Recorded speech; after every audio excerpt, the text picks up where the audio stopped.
กโลดเพชรตรงใจกับเพลงสาวคนโกคนผู้ใดหูโกผู้ให้ถอยออกไป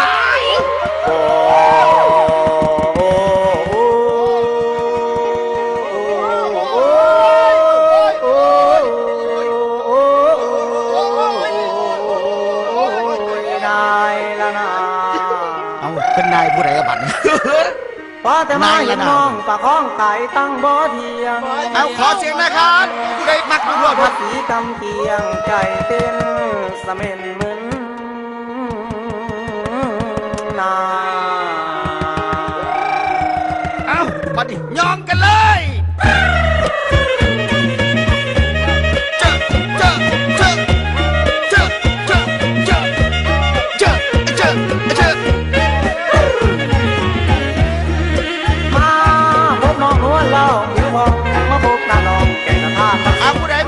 บนเงี้ยวไปก่อนนะครับเด้อ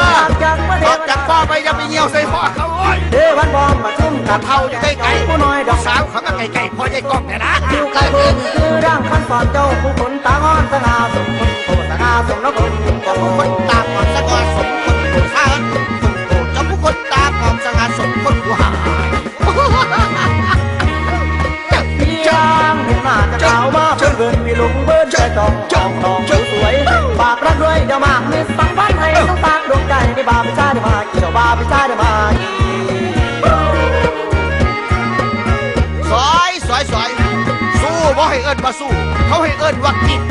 แฟนก็บ่ให้เอิ้นว่าแฟนเขาให้เอิ้นว่าไม้เมียบ่ให้เอิ้นว่าเมียเขาให้เอิ้นว่าอิดเผาเขาให้เอิ้นว่าอิดเผาอันนี้กะสอยเด้อ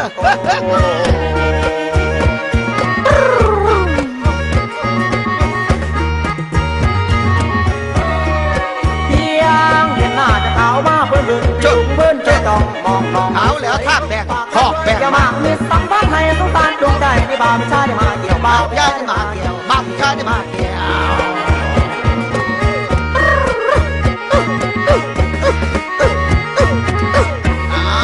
เดียวให้หน้าละหันมายิ้มหน่อยเอาเต้นกันไปจองสาวเจ้าจากฟ้ามาเกิดเมืองมนุษย์จิ้มเส้นสุดสมางนี่มองมาเราไม่คนโตมองมาเราไม่คนโตโลดเพชรต้องใช้สไตล์ไหมครับลุงโลดบอลดีเจเบรกแตก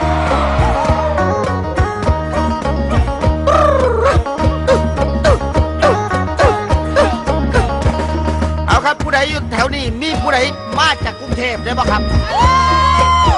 โอ้หลายเติมตัวเนี่ยเดี๋ยวมาฟังครับนี่ผู้ใดมาจากกรุงเทพฟังเพลงนี้เด้อพี่น้องเด้อผู้บ่าวผู้สาวล่าบากกอกประสันปลาละน้อบางกอก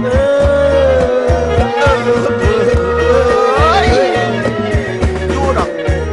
รถเมฆก็ขึ้น7 บาทลามงอนที่นอนนุ่มๆลาวคุณสาวรุ่นเกิดกอดสองแก้มสอดกอดเอวมุตน้อยตาลอยถึงสวรรค์จบปานั้นจะบ่มีเงินแล้วจอดแก้วลาแล้วหงทานแดนอีสานคือบ้านของเขา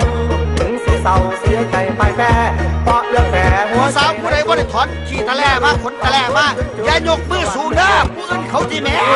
ติดลำสวยแสงสีลีลาแต่ยังขาดน้ำใจไม่ดีติดกับที่บ้านนอกความดื้อช่วยกันถือกันไทยทำนาถึงเวลาเก็บเกี่ยวเข้ากันหักของมันนั่นคือความจริงซอยบักม่วงก็ให้เอิ้นบักม่วงให้เอิ้นว่ามะม่วงบักนาวก็บอกให้เอิ้นบักนาวให้เอิ้นว่ามะนาวและบักคอยสิว่าบักพิพวนมันต้องเอิ้นว่ามะวิญญาณพวนแม่นบ่หัวละชอบใจไม่ถือขอให้ซื้อรถเก่งกันงามแฟนเป็นตามเรือนหอมพอดีบ้านเขามีเกลียนแดนรถเก่ง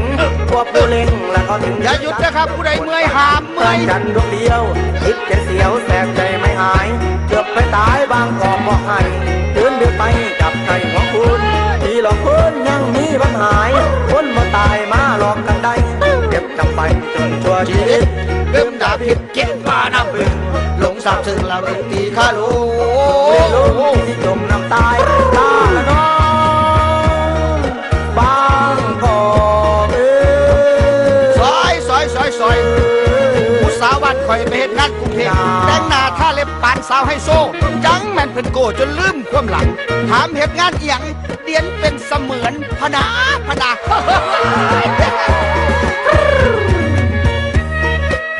โอ้ยแม่เป็นผู้สาวผู้งามๆเนาะที่เต้นอยู่แต่ล่างนั่นนะโอ้ยพอจะกล่องมองตื่นละคันเขี้ยวโอ้ยคันเขี้ยวนะเป็นแถมผู้สาวสายเดียวที่มาจากกรุงเทพนะ